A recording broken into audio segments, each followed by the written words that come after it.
अहर्निश साधना करने वाले ऋषियों की एक सुदीर्घ एवं उज्ज्वल परंपरा रही है।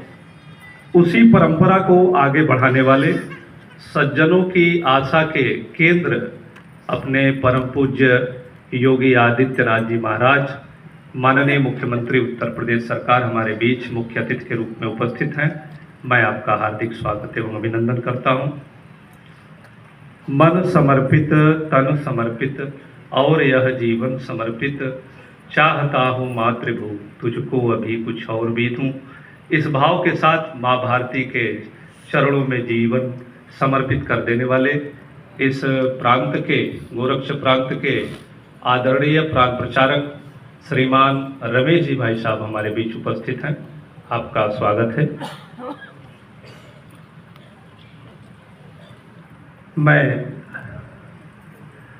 श्रीमान रमेश जी से निवेदन करना चाहूँगा कि अपने संघ कार्य इत्यादि के विषय में अपने उद्बोधन यहाँ पर प्रदान करें। श्रीमान रमेश जी।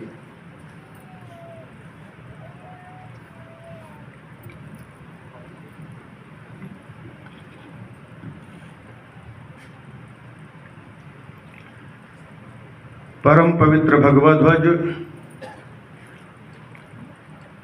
आज के इस कार्यक्रम के माननीय मुख्य अतिथि उत्तर प्रदेश के यशस्वी मुख्यमंत्री परम आदरणीय पूज्य महाराज जी, इस सभागार में उपस्थित सभी मातृशक्ति, सज्जन शक्ति, कार्यकर्ता, विचार परिवार के सभी सम्मानित बंधुओं, सर्वप्रथम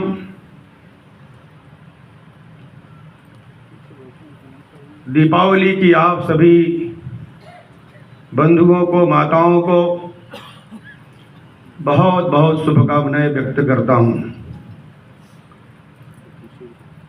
गोरखपुर के इतिहास में आज एक नया अध्याय जुड़ रहा है। पूरे देश के अंदर एक पहला प्रयोग अपने इस गोरखपुर की धरती पर पूज्य महाराज जी के विशेष सानिध्य में पूरे संघ परिवार के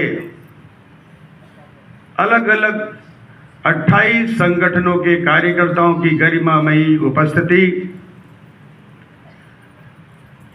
एक जो विशेष कार्यक्रम आज हम सब लोग यहाँ उपस्थित हैं, दीपोत्सव से राष्ट्रोत्सव की ओर देश का यह पहला कार्यक्रम संघ शताब्दी वर्ष पर संघ परिवार के सारे कार्यकर्ता अपने परिवार सहित गोरखपुर इस महानगर के अंदर स्थित इस सभागार का भी एक ऐतिहासिक स्वरूप है कि कार्यक्रम के निर्धारित समय से 1 घंटा पूर्व पूरा सभागार सभी कार्यकर्ता परिवारों से, संघ परिवार के कार्यकर्ताओं से पूरा सभागार भरा है। आसपास का पूरा क्षेत्र, बगल का सभागार भी LED वहां लगी है, उसमें भी सारी कुर्सियां भर गई हैं। उत्साह संघ परिवार के प्रत्येक कार्यकर्ताओं में है। संघ शताब्दी वर्ष इस उपलक्ष्य में शताब्दी दीपोत्सव कार्यक्रम में आप सभी कार्यकर्ताओं का, परिवार के सभी सदस्यों का, सभी सम्मानित जनप्रतिनिधियों का विशेष हार्दिक अभिनंदन है। यह अवसर पहली बार है जब दीपोत्सव से राष्ट्रोत्सव की ओर हम बढ़ रहे हैं। यह देश उत्सव धर्मी देश है। उत्सव भी होता है तो उत्साह के साथ हम मनाते हैं, ऐसी हमारी सनातन परंपरा है। उस सनातन परंपरा को संघ ने बहुत व्यवस्थित तरीके से आगे बढ़ाने का प्रयत्न किया है। जब संघ के इतिहास का हम अन्वेषण करेंगे, 100 वर्षों के संघ की साधना का भिन्न भिन्न पहलुओं पर चर्चा होगी। तो एक पहलू यह भी होगी, संघ कोई अलग विचार लेकर काम नहीं कर रहा है। संघ वही कर रहा है जो भारत, जिस नाते से संपूर्ण दुनिया में भारत की पहचान है, भारत और भारतीयता की संपूर्ण विश्व के अंदर एक विशेष जो पहचान है, उसी परंपरा को लेकर संघ आगे बढ़ रहा है। सनातन के उस विचार को लेकर संघ विशेष रूप से कार्य में लगा है। यूं कह सकते हैं कि सनातन, भारत और संघ तीनों एक रूप हैं, एकाकार हैं। सनातन ही संघ है, भारत ही संघ है और संघ ही सनातन और भारत है।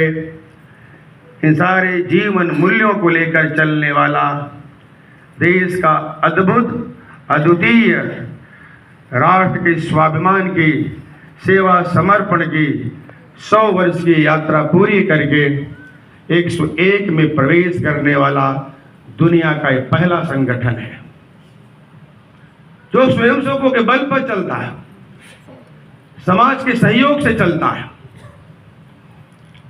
कि दुनिया का एक पहला संगठन होगा जो स्वावलंबी है।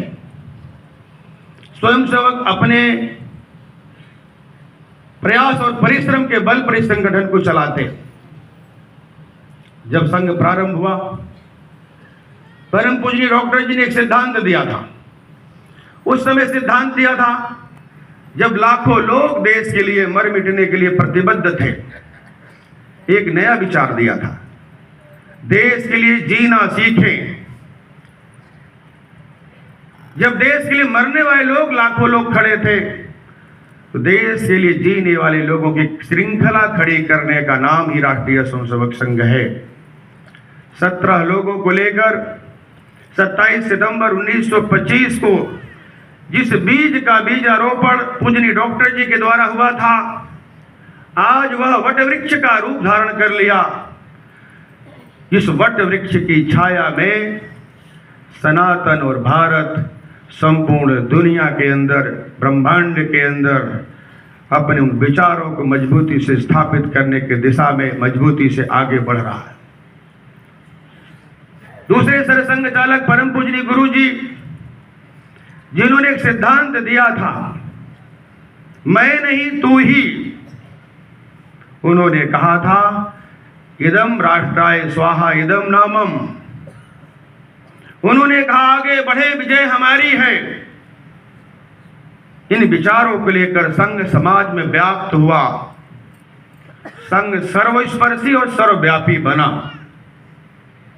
तीसरे सरसंघ चालक परम पूजनीय बाला साहब देवरस जी ने समाज में ऐसी घोषणा की थी, अस्पृश्यता यदि पाप नहीं तो दुनिया में कुछ भी पाप नहीं। इन विचारों से पूरा समाज जुड़ा और जुड़कर पूरा संघ और समाज एक रूप होने की दिशा में आगे बढ़ा। चौथे सरसंघ चालक पूजनीय रज्जू भैया एक नया सिद्धांत दिया, व्यक्ति को गढ़ो और वही व्यक्ति समाज को गढ़ेगा। व्यक्ति गढ़ता है तो समाज बढ़ता है। पूजनीय सुदर्शन जी ने कहा, युगानुकूल हमें समाज को खड़ा करना पड़ेगा, देशानुकूल समाज को बनाना पड़ेगा। उस दिशा में संगठन आगे बढ़ा। पूजनीय मोहन जी समाज में एक नई प्रेरणा दी, एक नई जागरण, नई जागृति दिया। एक जलाशय, एक मंदिर, एक शमशान समाज के प्रत्येक वर्ग के लिए हो, उसमें कोई भेद ना हो। इन विचारों के साथ पूरा समाज खड़ा होता गया, संघ और समाज एक रूप होता गया। ऐसी व्यापक श्रृंखला परम पूजनीय सरसंघ चालक जी लोगों की रही, विचार देते रहे, समाज गढ़ता रहा, देश बढ़ता रहा। तमाम चुनौतियां आई संघ के सामने। उन सारी चुनौतियों में संघ समाज के साथ आत्मसात होकर बड़ी विनम्रता के साथ, आत्मीयता के साथ खड़ा होता रहा। उन चुनौतियों में मुंह नहीं मोड़ा। सब प्रकार की विषम परिस्थितियों को भी संघ और समाज के अंदर किसी प्रकार की कोई दूरी ही ना रहे, ऐसे सारे प्रयास होते रहे।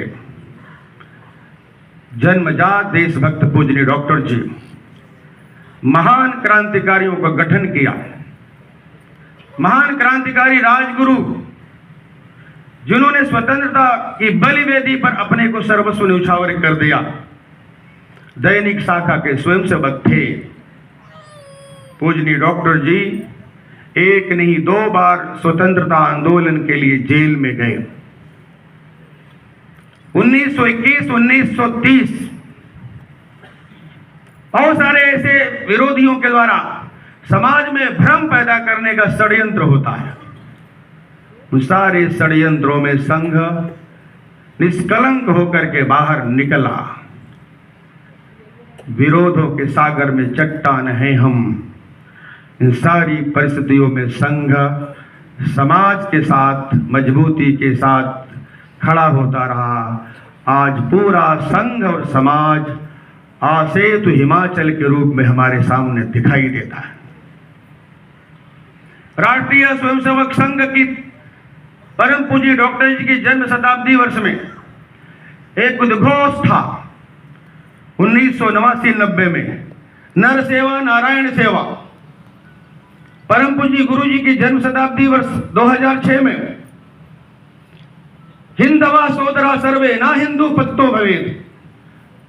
इस उद्घोष के साथ संघ समाज में, समाज संघ में और संघ की शताब्दी वर्ष में सब समाज को लिए साथ में आगे है बढ़ते जाना, इतना आगे जिसका कोई छोर नहीं, जहां पूर्णता मर्यादा हो सीमाओं की डोर नहीं।